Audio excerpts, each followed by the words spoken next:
کیونکہ میں آپ سے محبت کرتی ہوں۔ وہ اسے زوردار تھپڑ کھینچ کر مارتا ہے۔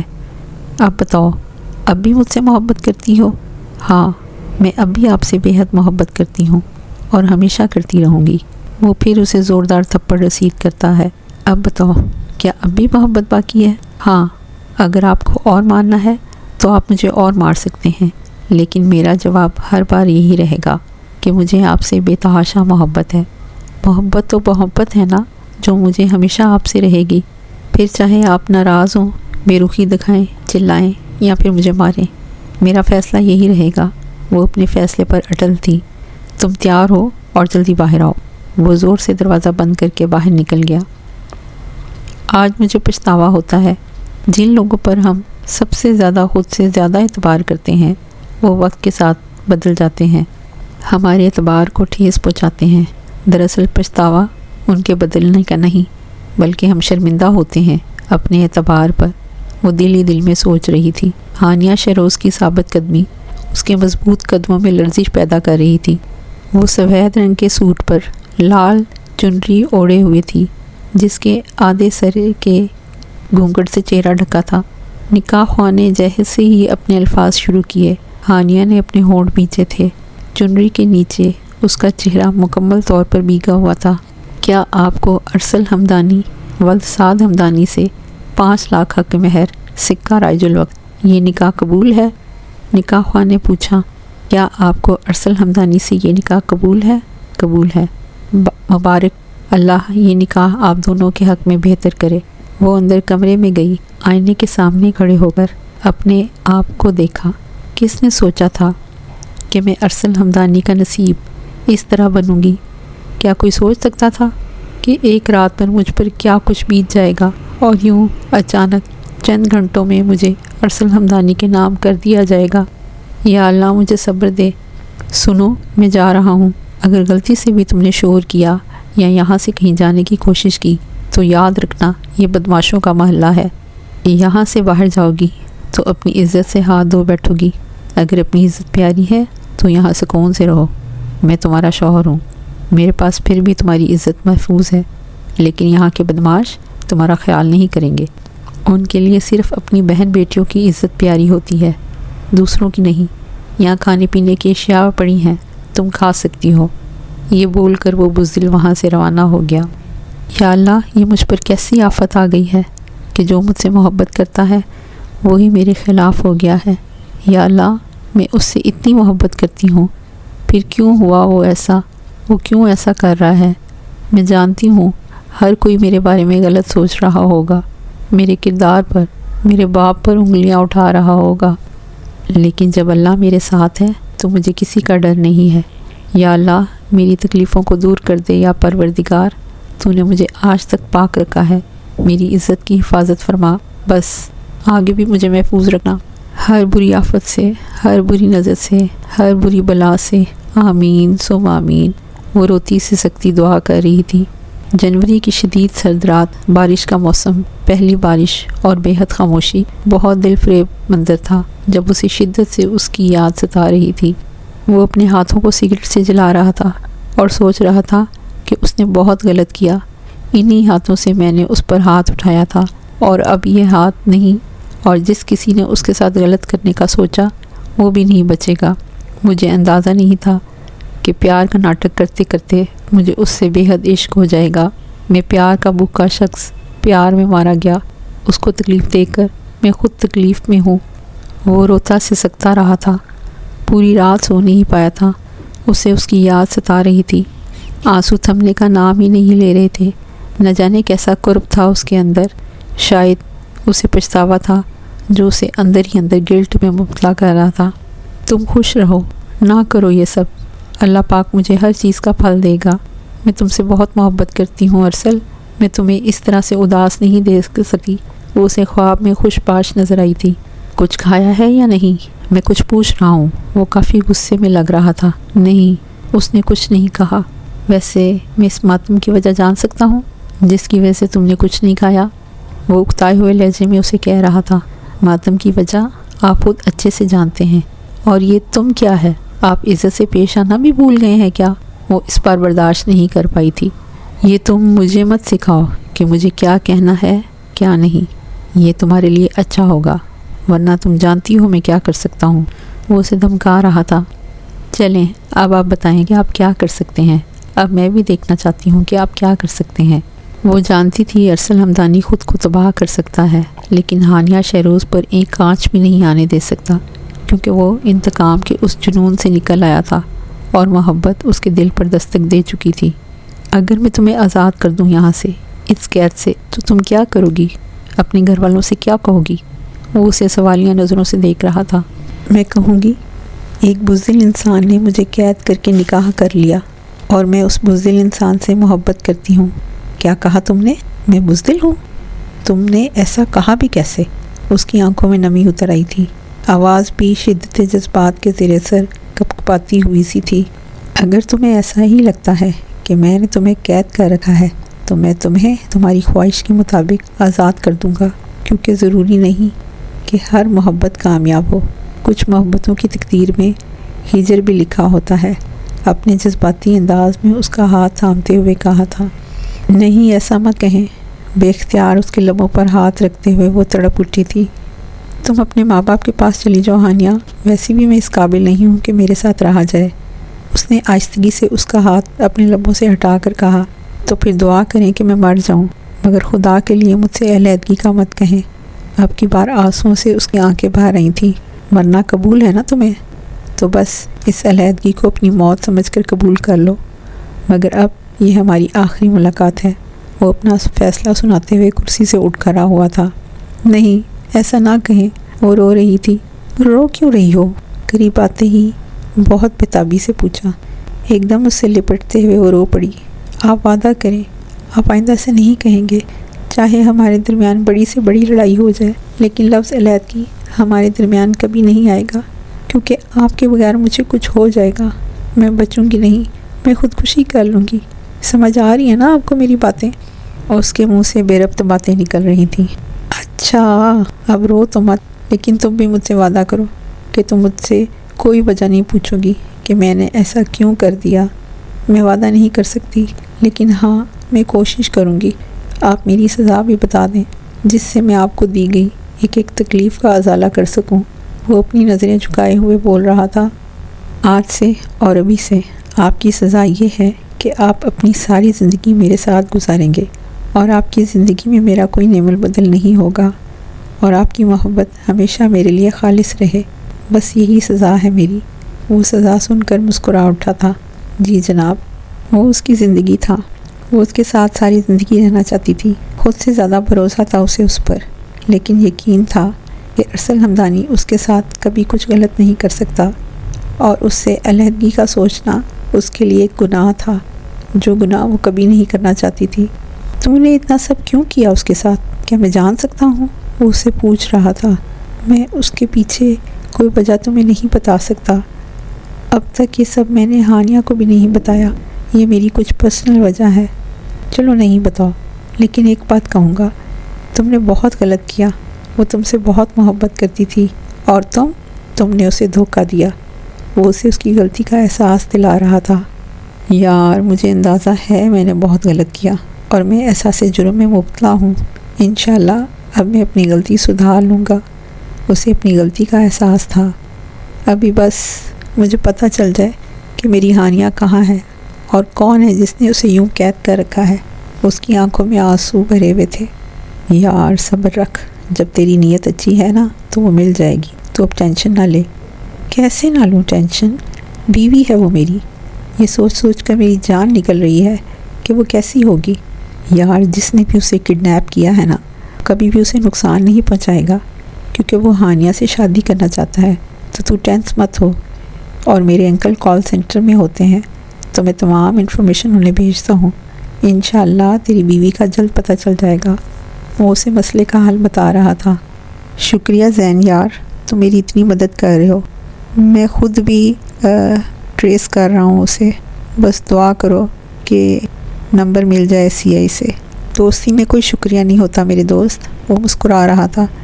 کراچی کی سڑکوں پر پھرتے پھرتے اس کی ہمت جواب دے چکی تھی۔ سارا کراچی چھان مارا تھا، لیکن اس کا کہیں پر اتا پتہ نہیں مل رہا تھا۔ زین جلدی چل. کہاں؟ پتہ لگ گیا ہے، وہ باڑہ مارکیٹ کے پیچھے والے مکان میں ہے. ٹریس ہو گیا ہے نمبر.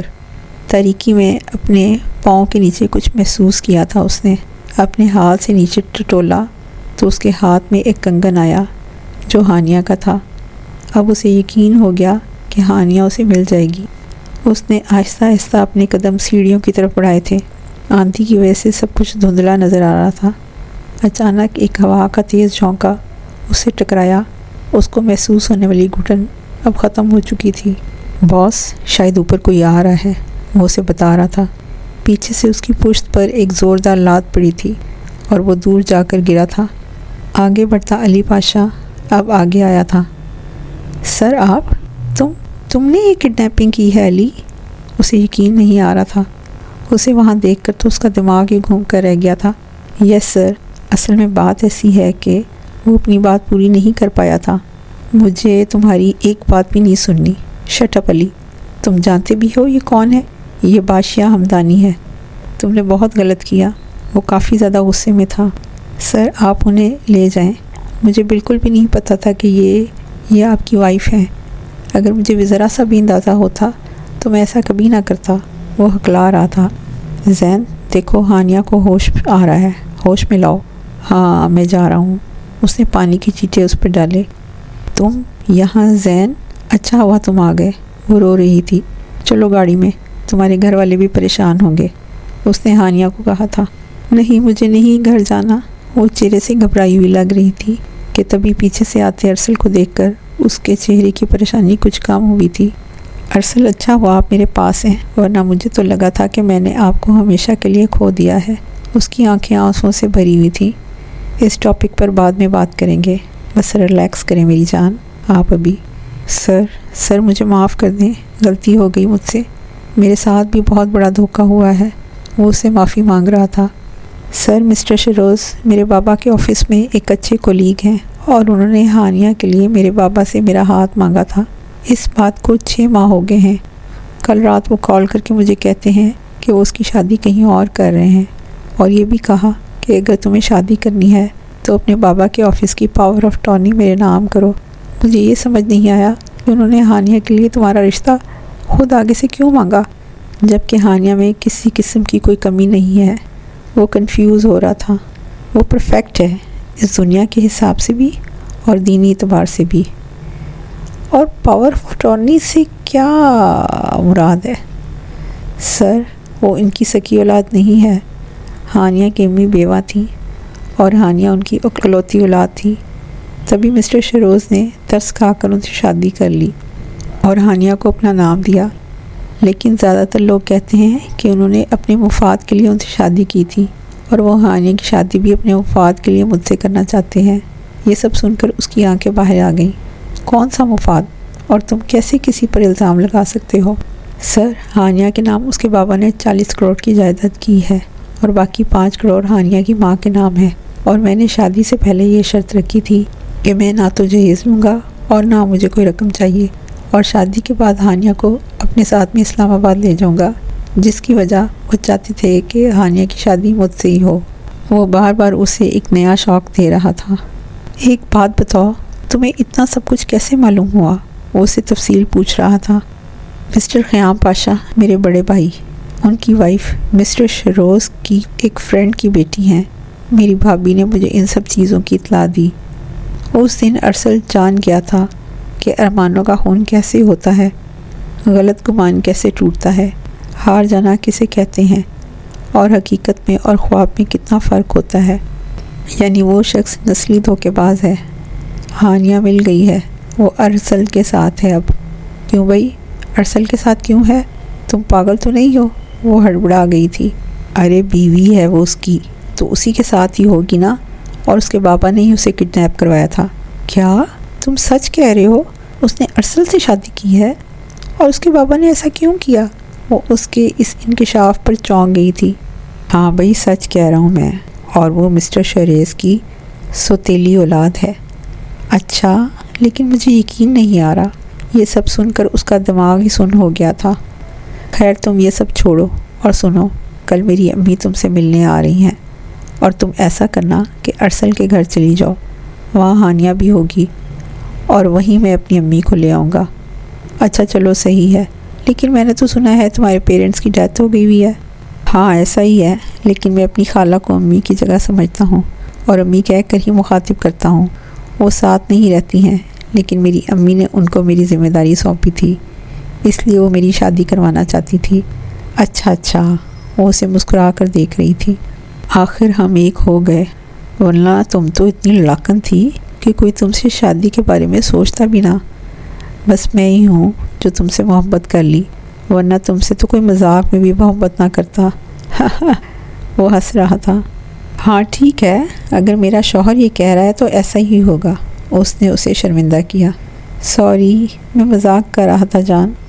مجھے معلوم ہے زین، مجھے آپ کے چھوٹے چھوٹے مذاق اچھے لگتے ہیں۔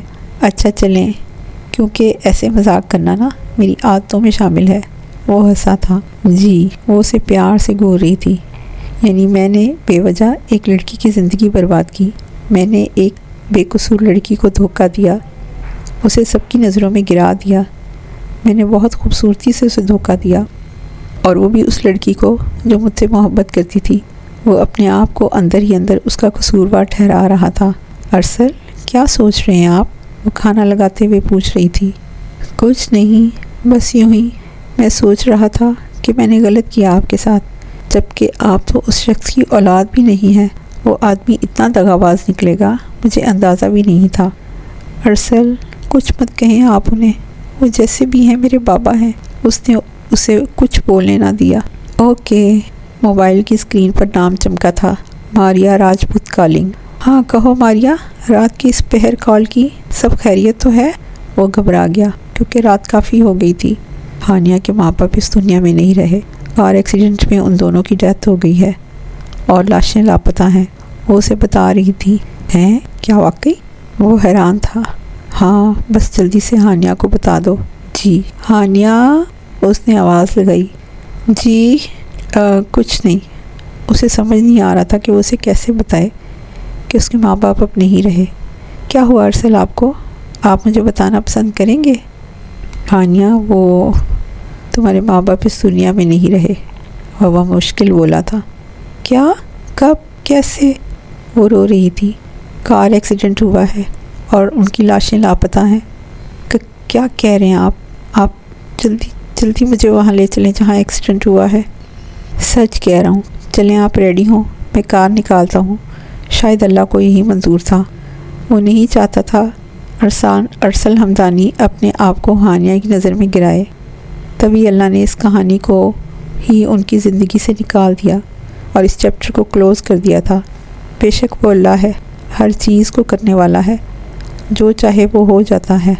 میرے اندر کچھ دکھ، تکلیفیں اور اداسیاں اس طرح سے جمع ہیں کہ میرا دل چاہتا ہے کہ مجھے کوئی انجان شخص ملے اور کہے کہ تم مجھے سب کہہ دو، جو کہنا ہے وہ بھی کہہ دو، جو نہیں کہنا وہ بھی آج سب کہہ دو۔ اور جب مجھے اس پر یقین آ جائے تو میں اپنی جھوٹی مسکراہٹ اتار پھینکوں اور میرے سامنے بیٹھے اس شخص کا ہاتھ پکڑوں اور اسے ایک ایک چیز بتاؤں۔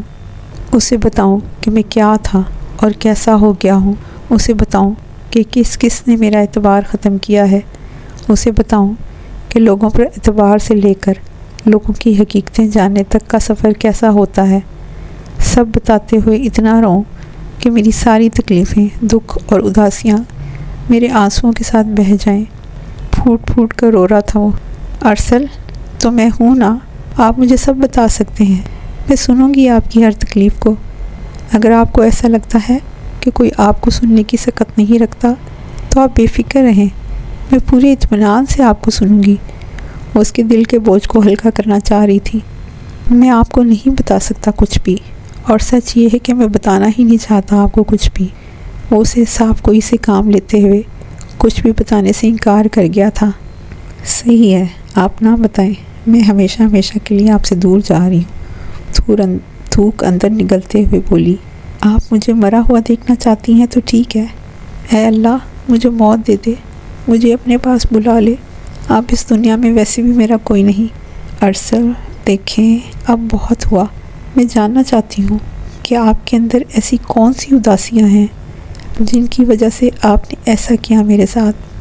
میں وجہ جانے بغیر سکون سے نہیں بیٹھوں گی، اور اگر آپ وجہ نہیں بتائیں گے تو میرے یہاں رکنے کا کوئی جواز نہیں بنتا۔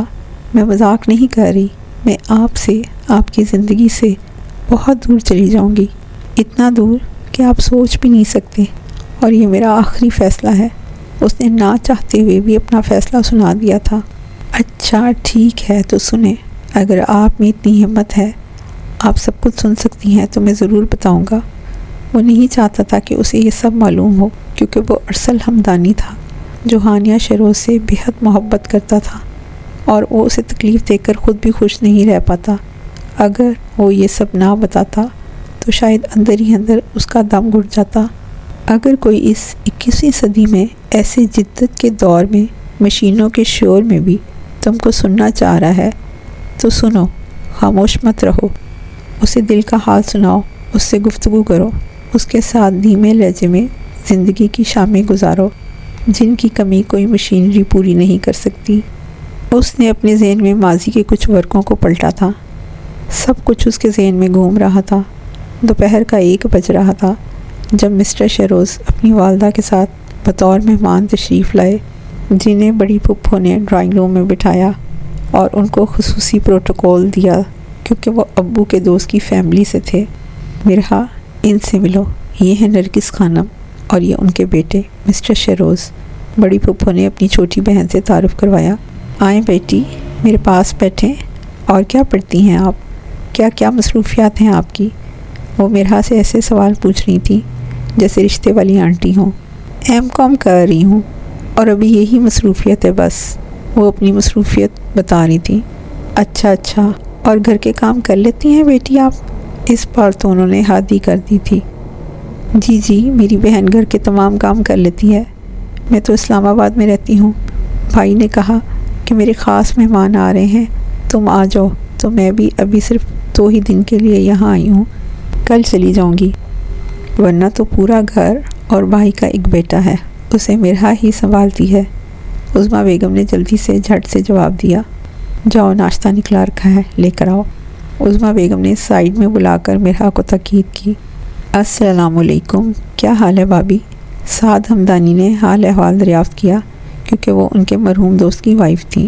شکر الحمدللہ بھائی، میں بالکل ٹھیک، میں بہت ضروری کام سے آئی ہوں آج، امید ہے کہ آپ مایوس نہیں کریں گے۔ ہاں بھائی، آپ کام بولیں، انشاءاللہ میں مایوس نہیں کروں گا۔ میں مرحا کا ہاتھ اپنے شیروز کے لیے مانگنے آئی ہوں۔ آپ کی بہن کی بہت تعریف سنی ہے میں نے فاروق صاحب کے منہ سے، اگر آج فاروق صاحب زندہ ہوتے تو ان کا بھی یہی فیصلہ ہوتا۔ آپ نے یہ تو بہت اچھا سوچا ہے بھابھی، آپ کے شیروز سے اچھا کوئی میری بہن کے لیے ہو ہی نہیں سکتا، ویسے بھی میرا آنکھوں دیکھا بچہ ہے، سعد حمدانی نے کہا۔ یوں ان دونوں کی بات پکی ہو گئی، اور کہتے ہیں نا کہ قسمت کا لکھا ہم بدل نہیں سکتے جب تک اللہ نہ چاہے۔ وہ دن زیادہ دور نہیں تھا جب مرحا اور شیروز کی شادی ہوتی۔ مطمئن تو خیر کیا ہوں گے مگر نادم نہیں۔ دل میں آگ جب تک آگ تھی ہم روشنی کرتے رہے۔ آج وہ دن آ گیا تھا جس دن کا سب کو بے صبری سے انتظار تھا، لیکن اس دن ارسل حمدانی بہت اداس تھا کہ جس پپو اماں نے بچپن سے مجھے پالا ہے آج وہ رخصت ہو کر دوسرے گھر چلی جائیں گی۔ ارسل کہاں ہو بیٹا؟ مرحا نے آواز دی۔ جی پپو اماں، میں یہی ہوں بیٹا، لاسٹ پیپر ہے کل آپ کا، اچھے سے دینا۔ پھپھو اماں کا نام مت ڈبونا، مرحا نے اسے تاکید کی۔ جی پھپھو اماں، آپ بھی، پہلے مجھے بہت ڈر لگ رہا تھا کہ میں بھائی کو، ارسل کو اور اس گھر کو چھوڑ کر کیسے کہیں بھی رہوں گی، لیکن شیروز کی محبت نے میرے لیے اب سب آسان کر دیا ہے۔ میں سوچ بھی نہیں سکتی تھی کہ کوئی مجھے اس قدر بھی چاہ سکتا ہے۔ کیوں نہیں سوچ سکتی تھی بھی؟ میری بہن میں کوئی کمی ہے جو کوئی محبت نہیں کرے گا؟ ہاں آپ صحیح کہہ رہی ہیں۔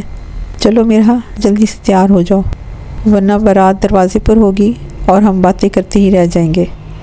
ہاں بس آپ کی بہن چٹکیوں میں تیار ہو جائے گی۔ ہمارے سب مہمان آ گئے ہیں مرحا، بس تم تیار ہو، کبھی بھی لڑکے والے آتے ہوں گے، عظمیٰ بیگم نے بتایا۔ جی میں ہو گئی ہوں تیار، آپ آ جائیں اندر۔ ماشاء اللہ میری گڑیا، تم تو بہت پیاری لگ رہی ہو، اتنی پیاری دلہن میں نے پہلی بار دیکھی ہے۔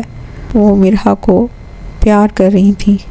لال رنگ کے لہنگے پر شیفون کا کام دار دوپٹہ سر پر ٹکائے، شانوں پہ بکھرے بال لیے اور کانچ کی لال اور گولڈن لکیروں والی چوڑیاں ہاتھ میں ڈالے بہت ہی قیامت لگ رہی تھی۔ یہ شادی اب نہیں ہو سکتی، اس نے سب کے سروں پر بم پھوڑا تھا۔ یہ کیا کہہ رہے ہیں آپ بھائی؟ عظمیٰ بیگم نے کہا۔ نرگس بیگم کی کال آئی تھی، انہوں نے کہا ہے کہ شیروز کا کچھ پتہ نہیں چل رہا ہے کہ وہ اس وقت کہاں گیا ہے۔ بہت کال کی پر نمبر بند جا رہا ہے۔ یہ سن کر مرحا پر تو جیسے قیامت ٹوٹ گئی تھی۔ ہر طرف شادی کی شہنائیاں بج رہی تھیں، سب بہت خوش تھے کہ اچانک ان سب کے سروں پر اتنا بڑا بم پھٹا تھا۔ میں اسے کال کرتی ہوں، وہ ایسا نہیں کر سکتا۔ وہ حیران و پریشان تھی۔ وہ میری کال اٹھا کر کہتا ہے کہ ہمارا ساتھ یہیں تک تھا، اور پھر بالآخر اس نے تصدیق کر دی کہ میرا وجود اس کے لیے دکھ کے سوا کچھ بھی نہیں۔ میں نے اپنی ذات کی نحوست کو سمیٹا اور کچھ دعائیں دے کر لائن کاٹ دی۔ اس وقت سمجھ آیا کہ زندگی کسی نہ کسی مقام پر ہر کسی کے لیے تلخ ہوتی ہے۔ وہ اس دن بارش میں کھڑی ہو کر زندگی کی تلخ یادوں میں کہیں گم تھی۔ اس دن یوں محسوس ہوا تھا کہ میں بدترین شے ہوں اور مجھے دھتکارا جا رہا ہے۔ اس دن بہت دل دکھا میرا، اور کہتے ہیں نا کہ اپنی وجہ سے کبھی کسی کو دکھی نہ کرو، اسے یہ کہنے کی نوبت نہ آئے اور فوزو امر اللہ ہی، میں مقدمہ اللہ کے ہاں پیش کرتا ہوں۔ کسی کے یہ کہنے سے پہلے معاملہ سلجھا لیں، کیونکہ اس رب کے ہاں نہ بچ سکتے ہیں اور نہ ہی گواہ خریدے جا سکتے ہیں، نہ ہی وکیل، کیونکہ وہ خود ہی گواہ، خود ہی وکیل اور خود ہی جج ہے۔ اس کے فیصلے پھر بدلتے نہیں، اور ہاں ترازو بھی انصاف کے ملتے ہیں، اور پھر بے شک اللہ جو چاہتا ہے کر دیتا ہے۔ میں نے بھی اس دن اپنے تمام فیصلے اللہ کے سپرد کر دیے تھے۔ میں کسی کو بد دعا نہیں دیتی، کیونکہ میں صبر کرتی ہوں اور میرا صبر لگے گا اسے۔ کیا ہوا بھائی جو شیروز نے اتنا بڑا قدم اٹھا لیا؟ کیا نرگس خانم نے اس کمبخت کو کچھ کہا نہیں؟ عظمیٰ بیگم نے سعد ہمدانی سے سوال کیا۔ وہ پہلے سے ہی شادی شدہ تھا اور اس کی ارسل جتنی بیٹی ہے، اور یہ شادی اس نے خفیہ کی تھی، جس کا نرگس خانم کو علم نہیں تھا۔ ان کے بھی علم میں یہ بات ابھی آئی ہے، جس کے بعد انہوں نے شیروز سے اپنے تمام رشتے ہمیشہ کے لیے ختم کر دیے۔ لیکن اس انسان نے میری معصوم بہن کے ساتھ بہت برا کیا ہے۔ سعد ہمدانی خود بھی ٹوٹ گئے تھے۔ اللہ پوچھے گا بھائی سے، آپ ٹینشن نہ لیں، میری مرحا ہمیشہ خوش رہے گی۔ بھائی میرے جانے کے بعد آپ مرحا کا بہت خیال رکھیے گا، اور ہو سکے تو کسی اچھی جگہ پر اس کی بات طے کر دیں۔ انہوں نے مشورہ دیا تھا، نہیں کرنی ہے مجھے شادی کہیں بھی، اور کسی سے بھی نہیں۔ سن لیا آپ دونوں نے؟ تو کیا ساری عمر کنواری رہو گی، وہ بھی اس دھوکے باز کے لیے؟ عظمیٰ بیگم نے سوال کیا۔ ہاں میں ساری عمر ایسی ہی رہوں گی، ارسل کے سہارے۔ وہ میرے جینے کی وجہ ہے، وہ میرا سہارا بنے گا۔ میرا مقصد اب صرف اور صرف ارسل کی اچھی پرورش کرنا ہے۔ میں اس کی بہت اچھی پرورش کروں گی، تاکہ اس دنیا میں کوئی دوسرا شیروز پیدا نہ ہو۔ وقت بہت تیزی سے گزرا تھا، اس کی بول چال بالکل نہ ہونے کے برابر ہو گئی تھی۔ صرف ضرورت کے تحت ہی وہ کسی سے بات کرتی تھی۔ سعد ہمدانی نے اسے بہت سمجھایا تھا، لیکن وہ اپنے دل کے ہاتھوں مجبور تھی۔ وہ اپنی ہی سوچ میں گرداں تھی۔ تھک ہار کر سعد ہمدانی نے تمام کوششیں ترک کر دیں۔ ہماری زندگی میں ایک شخص ایسا ضرور آتا ہے جو ہمارے لیے انرجی کا کام کرتا ہے۔ اس سے رابطہ رہے تو ہم اندر سے ہی نہیں، باہر سے بھی خوش، پرسکون اور صحت مند رہتے ہیں، اور جیسے ہی رابطے اس شخص سے کم ہو جائیں وہ انرجی نہیں رہتی، اور ہم ہر لحاظ سے مرجھانے لگتے ہیں، اور ہماری ہر چیز اس شخص سے منسلک ہو جاتی ہے۔ شیروز کے جانے کے بعد مجھ میں بھی انرجی نہیں رہی، اور میرے میں اتنی ہمت نہیں بچی کہ میں کسی اور کی ہوتی۔ اب اس بات کو 2 سال گزر چکے ہیں۔ میں نے اپنے آپ کو ارسل کی خاطر سنبھال لیا ہے۔ وہ میرا سب کچھ ہے، میرا اہم اثاثہ اب وہی ہے۔ پھوپھو ماں کیا ہو گیا ہے آپ کو؟ چلیں ہسپتال چلتے ہیں۔ وہ 12 سالہ بچہ اپنی پھوپھو ماں کی ہر تکلیف کو محسوس کر رہا تھا۔ کچھ نہیں میرے لال، بس آج تمہاری پھوپھو ماں کی طبیعت کچھ ٹھیک نہیں ہے، ذرا سا بخار ہے، ٹھیک ہو جائے گا۔ پھوپھو ماں میں آپ سے بہت پیار کرتا ہوں، آپ مجھے کبھی چھوڑ کر تو نہیں جائیں گی جیسے بابا ہمیں چھوڑ کر چلے گئے؟ وہ بہت معصومیت سے پوچھ رہا تھا۔ نہیں میری جان، میں کبھی تمہیں چھوڑ کے نہیں جاؤں گی، اور ویسے ایک نہ ایک دن تو سب کو ہی جانا ہوتا ہے بیٹا، لیکن یہ میں تمہیں کیسے سمجھاؤں؟ ایک دن میں بھی بھائی کی طرح اس فانی دنیا سے رخصت ہو جاؤں گی، وہ دل ہی دل میں سوچ رہی تھی۔ پھر 8 فروری کا دن آیا، وہ خوبصورت دن جس دن میں دنیا میں آیا تھا، اور یہ وہ دن تھا جس کا مجھے بے صبری سے انتظار رہتا تھا۔ اس دن میں پورے 16 سال کا ہو گیا تھا۔ میں نے ونیلا آئس کریم کھائی جو کہ پھپھو اماں نے خود اپنے ہاتھوں سے میرے لیے بنائی تھی، اور مجھے ایک صندوق گفٹ کیا تھا جسے انہوں نے کہا تھا کہ یہ گفٹ ابھی نہیں کھولنا، جب میں اس دنیا سے رخصت ہو جاؤں تب کھولنا۔ اس میں کچھ سامان ہے، کچھ زیورات ہیں جو تم اپنی بیوی کو دینا، اور میرے کچھ الفاظ ہیں جنہیں تم اپنے دماغ میں ہمیشہ محفوظ رکھنا۔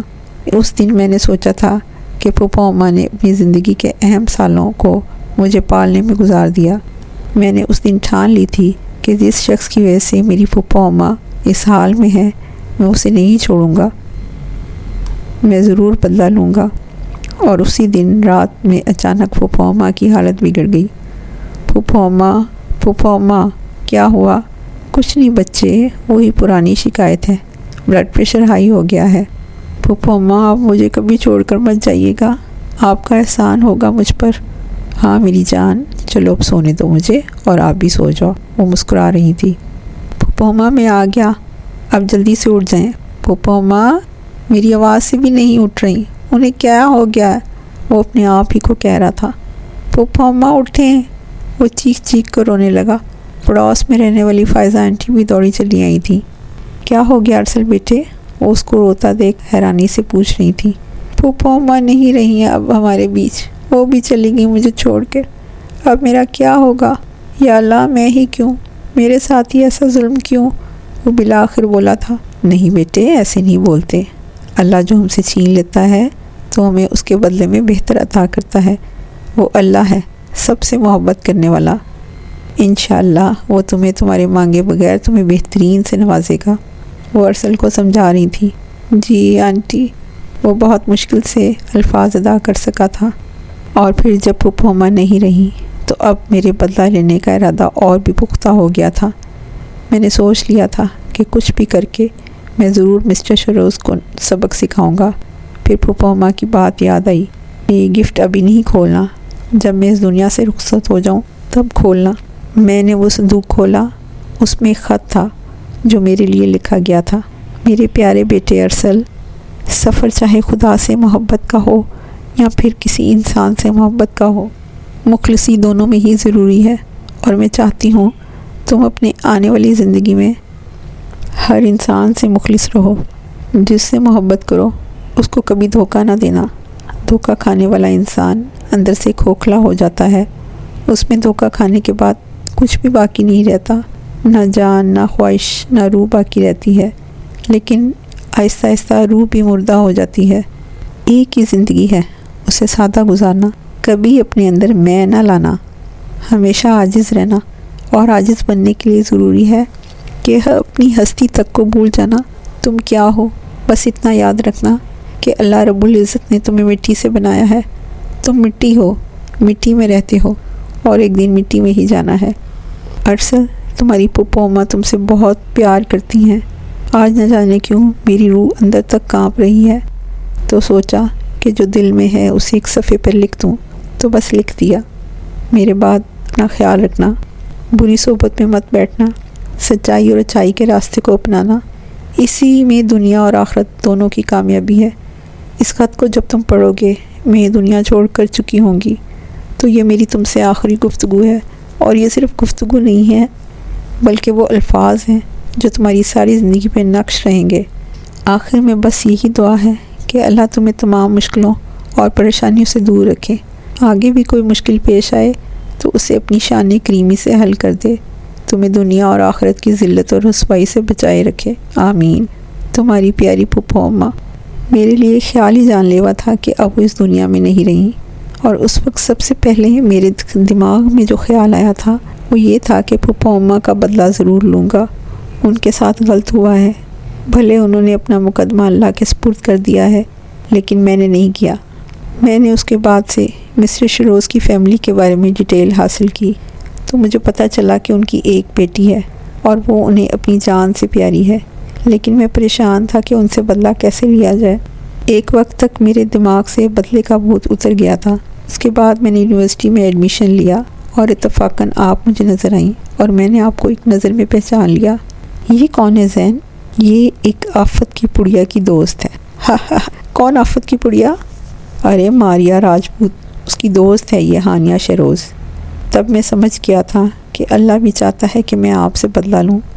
پھر میں نے محبت کا ناٹک رچا اور آپ اس ناٹک کو سچ سمجھ بیٹھی، لیکن اس وقت مجھے اندازہ نہیں تھا کہ اللہ نے آپ کو میرا ہم سفر چن رکھا ہے، اور تبھی اللہ نے ہمیں یوں اس طرح ملوایا ہے۔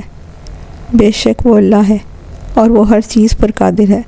اب وہ وقت ہے جب میں آپ سے دل سے محبت کرتا ہوں۔ بہت ہی دلکش اور حسین منظر تھا جب ارسل اپنے ہاتھوں سے بنائی چائے اپنے ہاتھوں میں تھامے کھڑا تھا۔ ہانیہ اٹھ بھی جائیں جان، وہ اس کے ریشمی بالوں میں انگلیاں چلا کر اسے نیند سے بیدار کرنا چاہ رہا تھا۔ اٹھ گئی ہوں میں ارسل حمدانی، وہ تل ملا کر اٹھی تھی کیونکہ کل رات وہ اپنی ناساز طبیعت کی وجہ سے سو نہ پائی تھی۔ ایسے تو نہ بولیں دل جانم، اس حسین موسم میں میری جان سو رہی ہو، یہ مجھے گوارا نہیں۔ واقعی اس دن موسم بے حد حسین تھا۔ اس حسین موسم میں ارسل حمدانی سکون سے بیٹھ جائے یہ ممکن نہیں تھا۔ ارسل کہاں ہیں آپ؟ چھت پر نہ دیکھ لوں میں آپ کو، وہ گرج رہی تھی۔ ارے باپ رے باپ جانم، اگر یہ آ گئی تو آج میرا اللہ ہی حافظ ہے، وہ جلدی سے چلاتا۔ جانم واش روم میں ہوں، میں نے سوچا نہا لوں۔ وہ برستی تیز بارش میں مینڈک کی طرح گھومتا تھا، برساتی مینڈک تھا وہ شاید۔ تیز بارش میں نہانا اس کا بہترین مشغلہ تھا، اور ہانیہ اس کے بالکل الٹ، جسے بارش میں نہانے سے سخت چڑ تھی، جسے بارش کا موسم تو بہت پسند تھا لیکن بارش نہیں۔ ہانیہ ایک بات جانتی ہیں آپ؟ اب وہ سنجیدگی سے پوچھ رہا تھا۔ جی کہیں۔ براؤن آنکھوں کی گھنی پلکیں معصومیت سے جھپکاتے وہ مسکراتے ہوئے بول رہی تھی۔ آپ نے میری زندگی میں اس وقت دستک دی تھی ہانیہ جب میں پوری طرح ٹوٹ چکا تھا، جینے کی امید باقی نہیں تھی، میں ذہنی طور پہ برباد ہو چکا تھا، میرے لب سل چکے تھے۔ ہاں اسی وقت آپ میرے جینے کی وجہ بنی تھی، آپ نے مجھے سنبھالا تھا۔ میں یہی چاہوں گا کہ زندگی میں چاہے بڑی سے بڑی بات ہو جائے، آپ کبھی میرا ساتھ نہ چھوڑیں گی، آپ کو مجھ سے کبھی شکایت نہیں ملے گی ارسل، وہ جھٹ سے بولی تھی۔ اگر میں آپ سے نہ ملتا تو شاید یہ راز ہی رہ جاتا کہ محبت کیسی ہوتی ہے۔ سچی؟ کتنا اچھا بولتے ہیں آپ واقعی، وہ دل ہی دل میں سوچ رہی تھی۔ وہ ارسل کی کبھی بھی تعریف نہیں کرتی تھی۔ ہاں میری جان، میں ہمیشہ سوچتی ہوں کہ میں اتنی حسین خوبصورت ہوں اور آپ کی وائف کیسے بن گئی۔ وہ اسے تپانے کی کوشش کر رہی تھی۔ جب تک ان دونوں کی ذرا سی نوک جھونک نہ ہو ان کو سکون نہیں ملتا تھا۔ کیوں؟ آپ کو کیا لگتا ہے میں ہینڈسم نہیں ہوں؟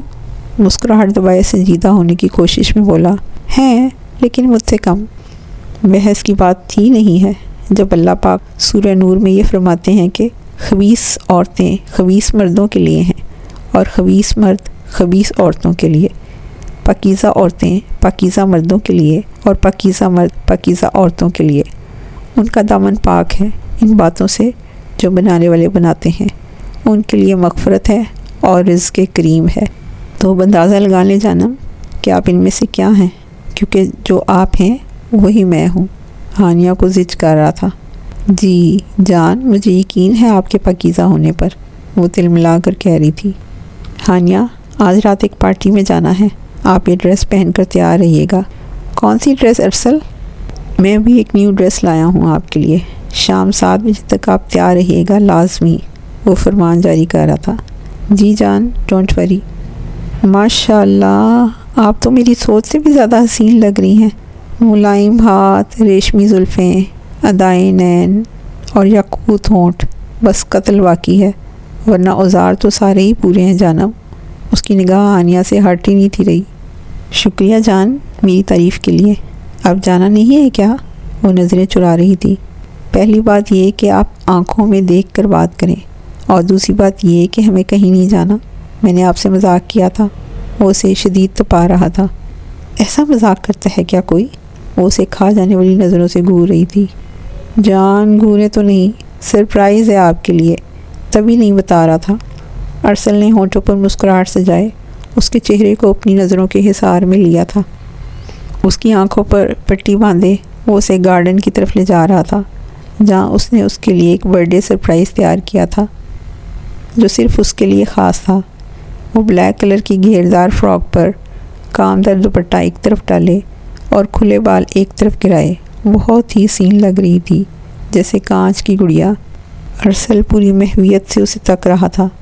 جیسے ہی اس کی آنکھوں سے پٹی ہٹی، اوپر سے پھول ہانیہ سمدانی کے اوپر گرے اور ایک آواز اس کے کانوں میں گونجی ہے، آئی لو یو ہانیہ ہمدانی، آپ صرف میری ہیں اور صرف ارسل ہمدانی کی۔ آج میرا دل چاہ رہا ہے کہ آپ کو اپنے تخیل میں لا کر ساری دنیا سے بے خبر ہو جاؤں۔ آپ کائنات کا مرکز نہیں، آپ پوری کائنات ہیں۔ Happy birthday to you جانم، many many returns of the day. آپ کو یاد تھا ارسل؟ وہ بے یقینی سے کہہ رہی تھی۔ یاد تھا مجھے جانم، وہ مسکرا رہا تھا۔ آف کورس، کیوں یاد نہیں رہے گا مجھے؟ آپ بہت اچھے ہیں ارسل، میں دنیا کی سب سے خوش قسمت انسان ہوں جو اللہ پاک نے مجھے آپ کو عطا کیا۔ وہ تو میں ہوں جانم، پوری دنیا جانتی ہے، بس آپ کو آج ہی پتہ چلا ہے۔ وہ اسے چڑھا رہا تھا۔ انتظار کرنے والوں کے لیے وقت بہت سست ہے، ڈرنے والوں کے لیے بہت تیز، غم کرنے والوں کے لیے بہت لمبا، خوشی منانے والوں کے لیے بہت مختصر، لیکن محبت کرنے والوں کے لیے وقت ابدی ہے، اور ان دونوں کے لیے وقت ابدی ہے۔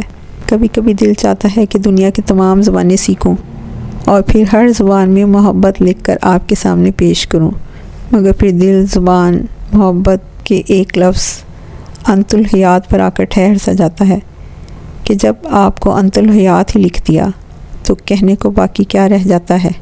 جان، انت الحیات کا کیا مطلب ہے؟ جانم، انت الحیات کا مطلب ہے اپنی زندگی، یعنی آپ کو اپنی زندگی ہی لکھ دیا تو کہنے کو کچھ بھی اب باقی نہیں رہا۔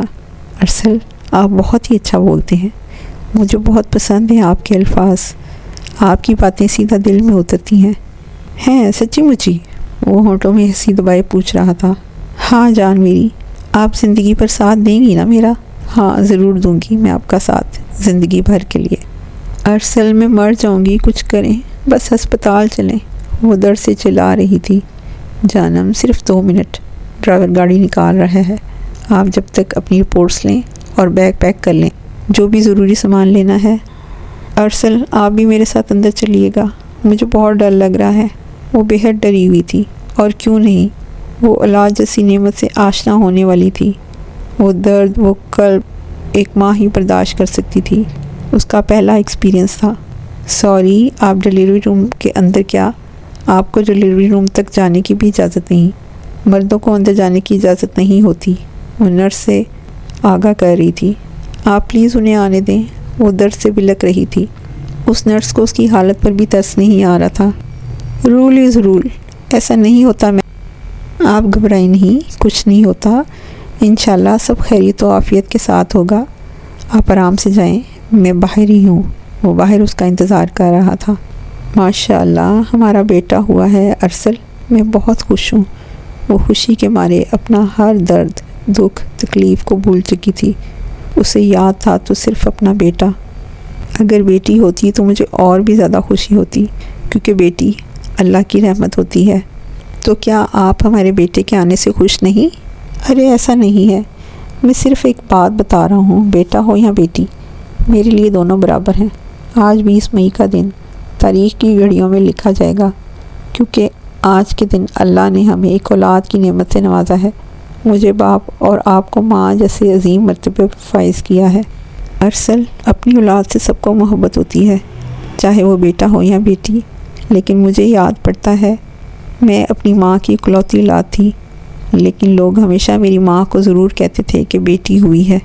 میری ماں کو لوگوں کی باتیں بہت بری محسوس ہوتی تھیں، تبھی میں نے سوچ لیا تھا کہ اللہ مجھے اولاد دے تو وہ بیٹا ہو، ورنہ بیٹیاں تو بہت پیاری ہوتی ہیں، اور میں خود بھی ایک بیٹی ہوں۔ شکر ہے اللہ پاک کا جس نے ہمیں اندھیروں سے نکالا اور ایک سویرا عطا کیا۔ ایک بات کہوں ارسل؟ جی کہیں۔ مجھے یقین تھا کہ کبھی نہ کبھی خوشیاں میری منتظر ضرور ہوں گی، بس اسی لیے میں ہمیشہ خاموش رہی، اور دیکھیں دن گزرتے گئے، اور آخر وہ دن آ ہی گیا جب خوشیاں میرا نصیب بن گئی۔ ان کی اولاد صرف ان کی اولاد نہیں تھی، ان کی کائنات تھی، ان کے لیے سب کچھ تھی، ان کی جان تھی اور ان کی زندگی تھی، جس کے بغیر وہ لوگ زندگی کا تصور بھی نہیں کر سکتے تھے۔ ہمارے بیٹے کا نام میں رکھوں گا، اور میں نے سوچ لیا ہے کہ مجھے کیا نام رکھنا ہے۔ وہ اپنے بیٹے کے سر پر ہاتھ پھیرتا ہوا ہانیہ کو بتا رہا تھا۔ اور کیا نام سوچا ہے آپ نے؟ وہ اس کے مسکراتے چہرے کو مسکرا کے دیکھ رہی تھی۔ میں نے سوچا ہے مسکراتا چہرہ۔ کیا مسکراتا چہرہ رکھیں گے نام؟ وہ حیران ہو رہی تھی۔ ارے نہیں، باسم رکھیں گے نام، اور اس کے معنی ہے مسکراتا چہرہ۔ وہ اسے بتا رہا تھا۔ نام تو بہت اچھا سوچا ہے آپ نے، باسم کے بابا۔ وہ مسکراتے ہوئے اسے دیکھ رہی تھی۔ ارسل لان میں کھڑا اس کا انتظار کر رہا تھا۔ جب بھی وہ شرم سے سرخ ہوتی، سیڑھیوں سے اترتے ہوئے نیچے آئی تھی، ارسل اسے محویت سے دیکھتا رہ گیا۔ جامنی کلر کی خوبصورت فراک اور اس کے پیروں کو ڈھانکی ہوئی تھی، شفون کا دوپٹہ لیے وہ بے حد حسین لگ رہی تھی۔ آج ان کی ویڈنگ اینیورسری تھی، جسے وہ تینوں دھوم دھام سے منا رہے تھے، ارسل، ہانیہ اور ان کا 15 دن کا پیارا باسم۔ بس یہی ان کی چھوٹی سی دنیا تھی۔ کیمرے نے ان کی یادگار فوٹو کھینچی تھی۔ وہ لوگ بہت خوش تھے۔ اب غم کے بادل چھٹ چکے تھے۔ اگر کوئی غم آتا بھی تو دونوں مل کر اس کا منہ توڑ جواب دیتے۔ اب کوئی نہیں تھا جو ان کی خوشیوں کو نظر لگاتا۔ وہ لوگ کبھی نہ جدا ہونے کے لیے ایک ہو چکے تھے۔ ان کی زندگی میں ایک نیا مقصد آ گیا تھا۔ اب جو کرنا تھا، جو بھی سوچنا تھا، وہ سب کچھ باسم کے لیے کرنا تھا اور سوچنا تھا۔ تو ہے میری من چاہی دعا، اور کچھ نہ مانگوں میں ایک تیرے سوا۔